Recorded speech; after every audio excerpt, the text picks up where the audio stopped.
এই যে আমার মিষ্টি ভিউয়ার্স বন্ধুরা, তোমরা তো অনেকেই কমেন্ট করছো চিকেন রেসিপি করো, চিকেন রেসিপি করো। আজকে তোমাদের রিকোয়েস্টেই কিন্তু নিয়ে চলে এসেছি চিকেনের এই রেসিপিটা। প্রথমেই কিছুটা চিকেন নিয়েছি, আর চিকেনের গায়ে কিন্তু আমি গোলমরিচের গুঁড়ো আর লবণ মাখিয়ে বেশ কিছুটা সময় রেখে দিচ্ছি।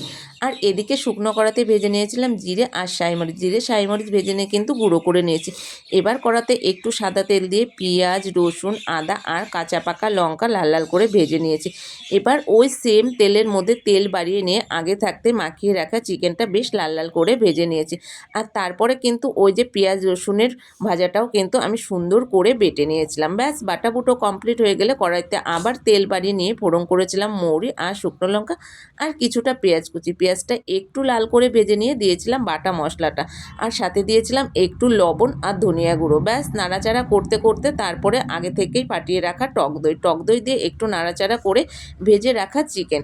আর জানো তো, এই রান্নাটা কিন্তু বিশেষ করে রুটি, লুচি বা পরোটার সাথে খেতে দুর্দান্ত লাগে।